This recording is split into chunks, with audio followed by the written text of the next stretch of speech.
அதாவது என்னடா ஆளாளுக்கு எப்படியாச்சும் ஆய்வு போயிடுறாங்களே, நம்ம என்ன பண்ணுறது அப்படின்னு ஸ்ரீவைகுண்டம் எம்எல்ஏ யோசிச்சிருக்காருங்க. யோசிச்சு அவருடைய மூளைக்கு வந்த அறிவு இருக்குது பாருங்க, ரேஷன் கடையில் போய் செக் பண்ணிருக்காரு.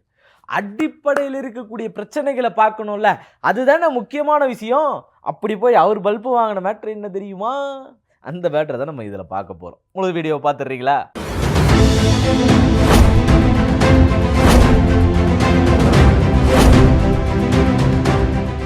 வணக்கம் அன்பு தமிழ் சொந்தங்களே. அதாவது நம்ம அண்ணன் இருக்காப்படி ஸ்ரீவைகுண்ட எம்எல்ஏ என்னப்பா பண்ணுறது, ஆளாளுக்கு ஏதோ வேலை செஞ்சுக்கிட்டு இருக்காங்க. அங்கே ஆய்வுக்கு போகிறாங்க, இங்கே ஆய்வுக்கு போகிறாங்க. எங்கள் அண்ணன் விஜய் அண்ணனே ஆய்வுக்கு போயிட்டாரு. இதுக்கு மேலே நம்ம என்ன பண்ண போகிறோம்? ஆய்வுக்கு நம்மளும் போகிறோம், ஆய்வு செஞ்சு அதை ரீல்ஸை எடுத்து போடுறோம், நம்மளும் ஃபேமஸ் ஆகிறோம், மக்கள் எல்லாரையும் நல்வழிப்படுத்துகிறோம், கரப்ஷன் இல்லாத ஒரு நாடை உருவாக்குறோம் அப்படின்னு சொல்லி யோசிச்ச அந்த அண்ணன் சரவண அண்ணன் என்ன செஞ்சார் தெரியுமா? ஆய்வுக்கு போனாருங்க. ஸ்ட்ரெயிட்டாக போய் ஒரு லாரியை பிடிச்சி, நாங்கள் டயர்லாம் இது சரியில்லை, என்ன டயர் இது, பிரேக் அச்சா நிற்குமா, மயமயன்னு வச்சுக்கிறீங்க, டைல்ஸ் போடலாம் போல், தண்ணி ஊற்றின வலிக்கணும் போகும் போல், இப்படியான டயர்கள்லாம் வச்சு எப்படி நீங்கள் பொருளை ஏற்றிட்டு வரீங்க அப்படின்னு சொல்லி ரேஷன் கடைக்கு பொருட்களை ஏற்றி வரக்கூடிய அந்த லாரி டயரெல்லாம் ஆய்வு பண்ணிட்டு வந்திருக்கார். அந்த டயரை ஆய்வு பண்ணவர் உடனே எல்லாருக்கும், பரவாயில்லையே, எப்படிப்பட்ட மனுஷன் பாருங்க, எந்த அடிப்படை வரைக்கும் போய் ஆய்வு பண்ணுறாரு அப்படின்னு சொல்லி எல்லாருக்கும் ஒரே பூரிப்பாயிடுச்சு. இது சரியில்லை ஏங்க, எனக்கு தெரியாதுங்க. டிரைவர் பதறி போயிட்டாரு. ஏங்க எனக்கு தெரியாதுங்க. ஐயோ, எதுனாலும் நீங்கள் ஓனர்கிட்ட பேசிங்கன்னு சொல்லி அவர் ஒருக்கிட்ட ஃபோன் பண்ணி கேட்டுக்கிறார்.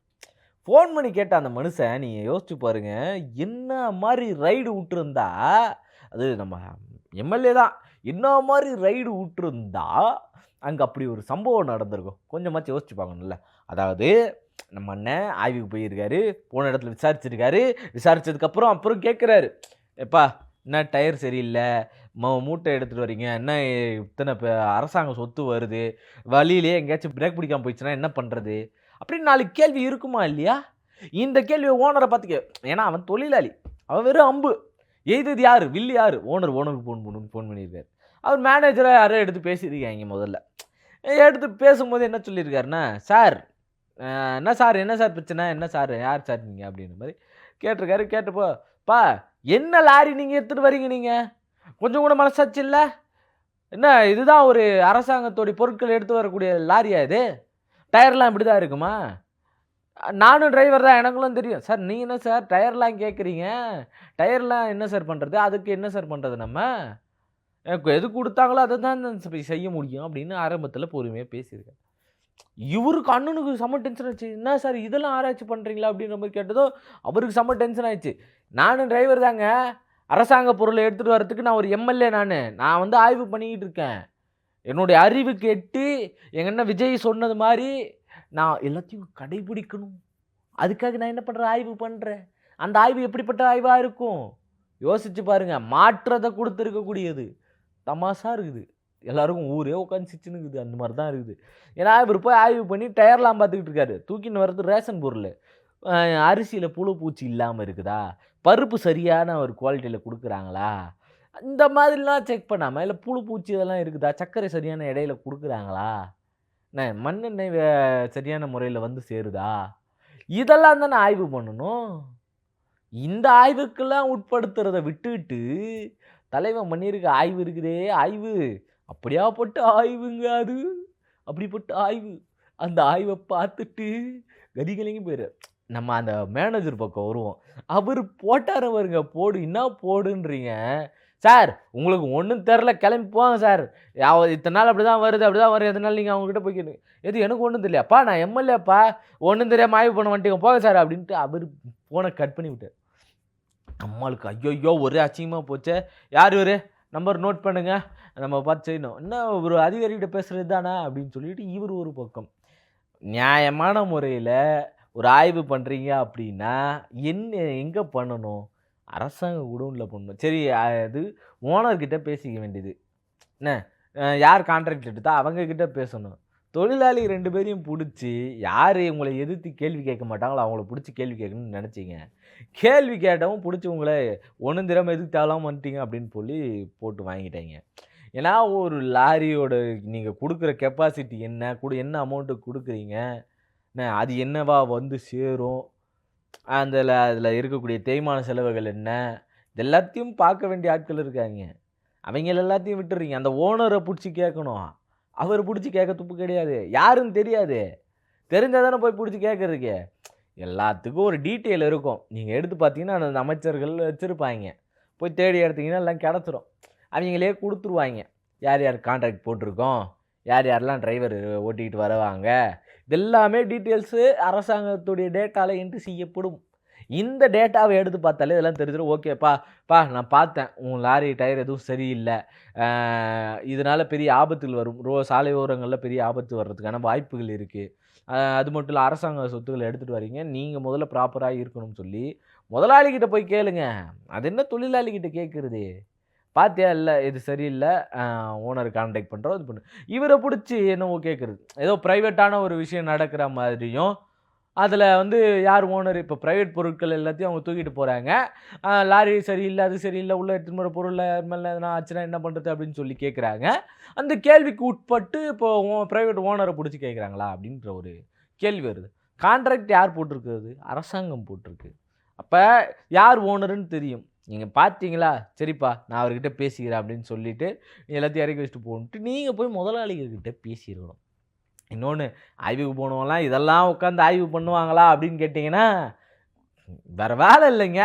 என்ன பண்ணுவாய்ங்க பாவம். இத தான் ஒரு வேலையா புடிச்சுக்கிட்டு, ஆய்வுன்ற பேர்ல சுத்துவாய்ங்க. எம்எல்ஏன்னா என்ன பண்ணணும்னு தெரியல. என்னென்ன பிரச்சனைகள கையாளணும்னு தெரியல. தொகுதியில எங்கெல்லாம் சுத்தணும், என்னென்னலாம் பார்க்கணுன்றதெல்லாம் தெரியல.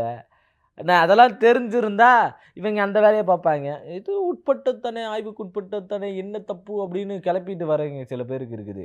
என்னன்னா, நீங்க ஆய்வு பண்ணுங்க தப்பு கிடையாது. ஆய்வு பண்றது யாரும் தப்பு சொல்லவே கிடையாது. ஆய்வு பண்றேன்ற பேர்ல நீங்க ஒரு கிரிஞ்சு பண்றீங்கல்ல, கிரிஞ்சு. அந்த கிரிஞ்ச குறைச்சுக்குங்க. 4 பேரு சேர்ந்து என்னென்னவோ சொல்ற மாரி தான் இருக்குது. என்னத்த சொல்றதோ அப்படின்ற மாரி தான் இவங்களுடைய ஆட்சி முறைகள்லாம் இருக்குது. செயல்முறைகள் தொடர்ந்து அப்படிதான் இருக்குது. ஆய்வுக்கு போறேன்ற பேர்ல அசிங்கப்பட்டு வந்து நின்னது தான் மிச்சம். இப்ப அசிங்கப்பட்டு போச்சே, யாரு உன் மான மரியாதைய காப்பாத்துவா? இதே மாரி தான் அமைச்சர் ஒருத்தவங்க போனாய்ங்க. போன இடத்துல பள்ளிக்கூடத்துக்குள்ளேயே ஏதோ அப்படியே மேனிபுலேட் பண்ற மாரி, அவைங்களுக்கு ஒண்ணும் தெரியாது அப்படின்ட்டு நிரூபிக்கிற மாரியான ஒரு செயல்பாடுகள்ல ஈடுபட்டாய்ங்க. அப்படி ஈடுபட்டதோட விளைவு என்ன? இப்போ வரைக்கும் ராஜ்மோகன் அண்ணன் சமாளிச்சுன்னுருக்கிறாரு. நம்ம ராஜ்மோகன் அண்ணன் இருக்காருங்க இதுக்கு தான். அண்ணே என்ன என்ன? அவர் என்ன ஆய்வுக்கு போகக்கூடாதா? தப்பா? அண்ணனா நெனச்சுக்கிறேங்க. அவர் நல்லதுக்கு சொன்னாருன்னு எடுத்துக்கங்க. உங்க அண்ணன் உங்களுக்கு நல்லதுக்கு சொல்ல மாட்டாரா? அப்படி எடுத்துக்க மாட்டீங்களான்னு, முட்டு குடுக்கறதுக்கு அமைச்சர் அவர்கள் நம்ம ராஜ்மோகன் அண்ணன் அவர்கள் இருக்காரு. அதுக்கேத்த மாரி தான் செயல்பாடுகளும் இருக்கும். ஏன்னா, இப்போ ராஜ்மோகன் அண்ணனுக்கு பள்ளி கல்வித்துறையிலயோ, தகவல் தொடர்பு துறையிலயோ, இதில என்ன பார்க்கறது அப்படின்றதெல்லாம் மேட்டர் இல்ல.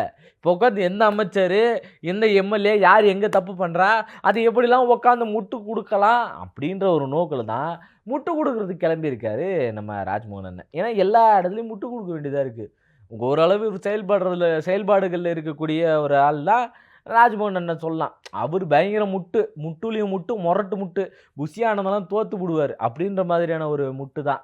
அந்த முட்டுக்கு ஏத்த மாரி தான் இப்ப முட்டுக்கட்ட போடுற மாரி திரும்ப ஆளுக்கு போட்டுட்டு இருக்காங்க. எல்லா தடைகளையும் தூக்கி எறிந்து வெற்றியை பிடித்திருக்கிறோம். இவரு பேசின்னு இருப்பாரு எல்லாம். கேக்க விளக்கண்ணா நான் வீட்டுக்கே போயிட்டேன். உன்ன என்னடா பேசினுக்கிறேன்னு ஆல்ரெடி நம்ம ஆள் கலாய்ச்சிட்டாரு. அவர் பாவம் பேச்சாளரு, ஒரு ஆங்கரு, பேசியே பழக்கப்பட்டவரு. அதனால அவர் பாட்டுக்கு பழக்கத்துல பேசிக்கிட்டே இருந்திருப்பாரு. அதுக்காக நீங்க கிளம்பி போயிடுவீங்களா? இப்படிலாம் கலாய்ப்பீங்களா? அ?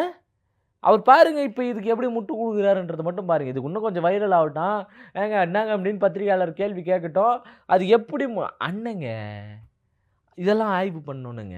அடிப்படையிலேருந்து போணுங்கன்னு சொல்லி, அவரு குடுக்குற முட்டு மொரட்டு முட்டா இருக்க போது பாருங்க நீங்க வேணா. சரி. ஏதோ நடந்தது நடந்து போச்சு. இப்படியே தொடர்ந்து இல்லாம, இன்னும் சில முறைகள்லாம் மாத்திக்கிட்டாரு அப்படின்னா, இன்னும் பயங்கரமா முட்டு குடுக்கலாம். அப்படி என்ன முட்டு குடுக்குறாங்கன்றத தொடர்ந்து பார்க்கணும்னா, நம்ம சேனல தொடர்ந்து சப்ஸ்கிரைப் பண்ணி வச்சுக்கங்க. நன்றி, வணக்கம்.